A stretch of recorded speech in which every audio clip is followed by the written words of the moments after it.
We are reading The Year of Miss Agnes by Kirkpatrick Hill, and today we're on chapter 5 and 6. After we looked at all the books and stuff, Miss Agnes told us all to sit down.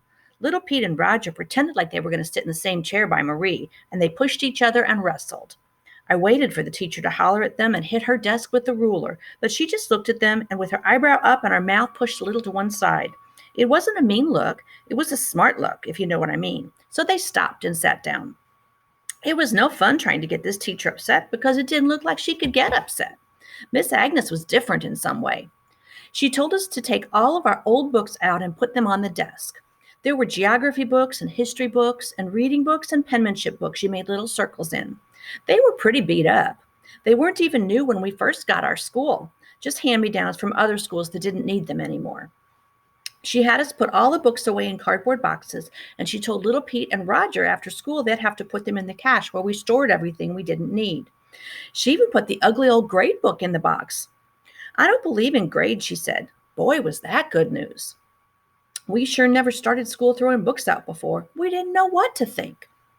Then the teacher put a big box on the long table, and we gathered around to watch while she unwrapped it. When she opened the box, it smelled so good, like new pencils. And that's because there were pencils in it. Not just the yellow kind we always had, but boxes and boxes of colored pencils with every color of lead you could think of.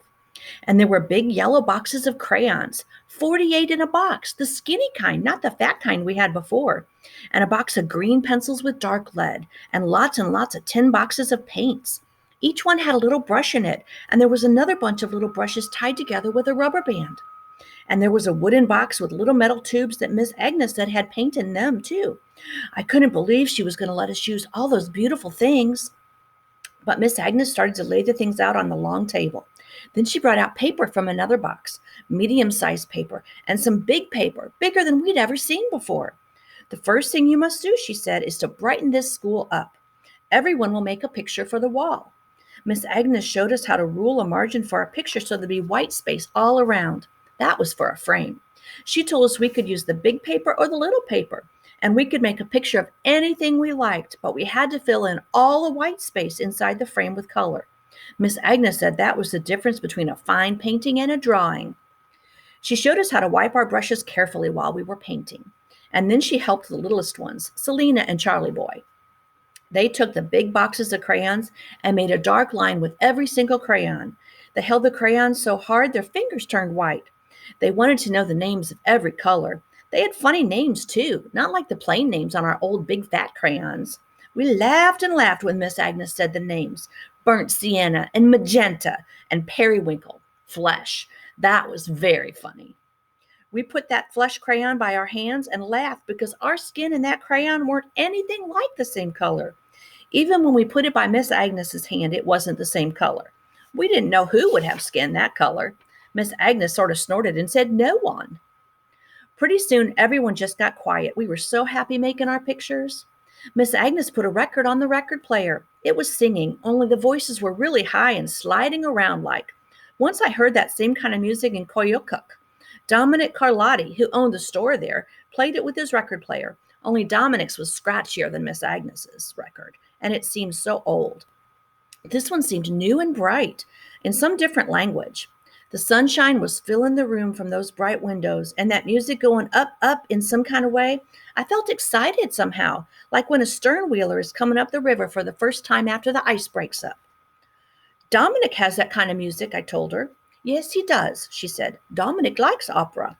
It's the favorite kind of music where he comes from. He's Italian, she said. I looked at the big map. She walked over to it. Here, this one. It looks like a boot. And that's where Dominic comes from. I had never thought of people coming from anywhere before, and now I knew two places, England and the boot. When all those pictures were on the wall, we couldn't stop looking at them. Every place we looked, there was some bright color. Little Pete made a picture of his dad's trapline cabin out by Nikolai Slough. It was so good with a blue sky and those good little snowshoes he drew with a pen the teacher gave him that you had to dip in black ink. He was proud of that picture.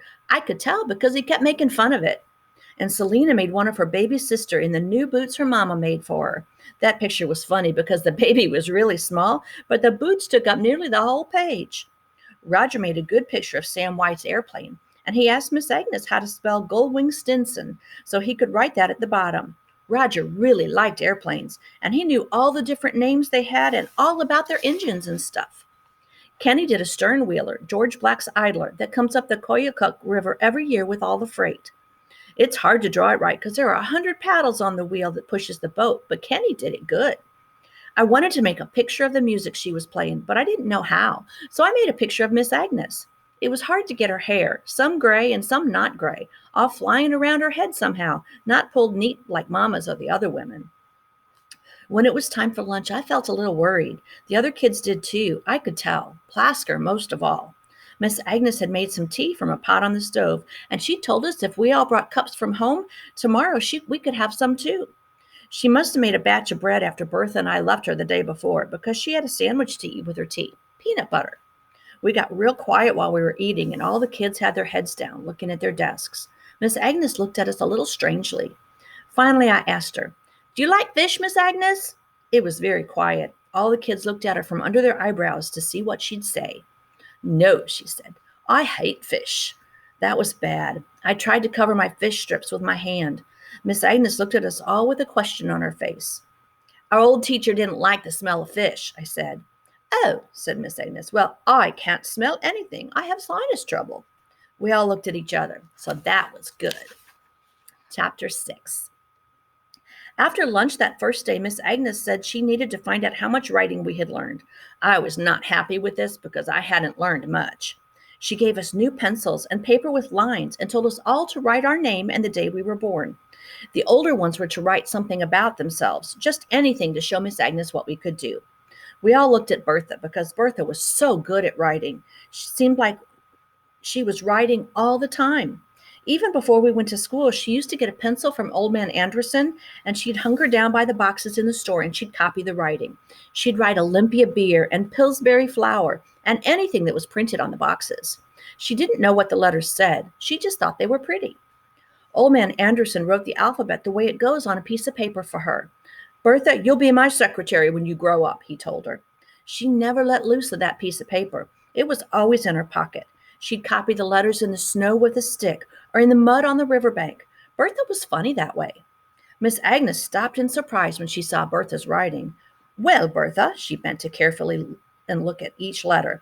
"It would be hard to improve on that," she said. Bertha looked really shining, like having Miss Agnes see what a good writer she was. "I'll teach you how to write cursive now. You're ready." I knew what that was, that curly kind of writing some grown-ups use, just like flying across the paper 90 miles an hour. I couldn't wait to learn that too. Marie looked like she was going to cry. She was 14, but she'd only spent a few months in school on and off. Her mama had all those babies Marie had to take care of when her mom went to help her dad on the trap line. She couldn't write much. She put her head down. Miss Agnes walked around and looked at everyone's writing. Charlie Boy and Selena could write their names, but that was all. None of us were very good at writing, except Bertha. Miss Agnes took a roll of masking tape from the shelf and put a strip on each desk. She wrote the alphabet in print on that strip with a pen. She wrote the big letters and then the little letters. Then she taped a paper on our desk with our names written in perfect letters. That was to help us remember. For Bertha, she wrote the letters in cursive. Then she started to show us the rest of Then she started to show the rest of us on the blackboard what each letter was supposed to look like, starting with the vowels, because she said you used one of those in every word. So the vowels had to be really good. Like if on a shopping list you wrote O so it looked like an E, you might get a pet instead of a pot. She made it funny, showing us how awful letters looked when they were made silly. Miss Agnes called a sloppy O a hairy O because if you didn't write an O right, it looks like a little face with one hair sticking up on top. We really laughed at that one. And she said the nose of an E was supposed to be sharp enough to prick your finger on. Then she drew a finger getting pricked by that sharp point on the E. We never tried to do it right before. We just wrote whatever way. So we were surprised to find Miss Agnes was going to be picky. She said if we wrote our letters sloppy, she was going to give our papers back and make us do it over. You'd think that would make me mad to do it, but it made me glad. Like when my grandma made me do something over and over again until I got it right. I felt like she's going to make sure I learned it good, so I don't feel mad. That's how I felt now.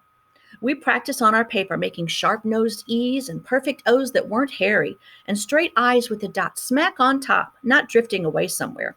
Charlie Boy made us laugh because he was practicing so hard his tongue stuck out. It was fun the way we did it, and I wanted to make every letter just perfect. I could write as perfect as Miss Agnes and Bertha if I just practiced. While we were practicing our printing, Miss Agnes read to us for half an hour, walking up and down in front of the windows while the snowflakes came tumbling down, that kind that's a really big and slow falling. It was a story called Robin Hood about a man who stole money from rich people and gave the money to the poor people who needed it. It was an olden time story from when people had bows and arrows. When Miss Agnes read to us, she did all the people in different voices, and we forgot right away it was just reading. It got real, like being inside the book. I didn't want Miss Agnes to ever stop reading. I felt as if I really was in that dark, deep forest with trees taller than you ever heard of. And when she stopped, I felt shocked, as if I'd come out of a dream. The boys were all excited to think of people fighting with big, fat sticks like that.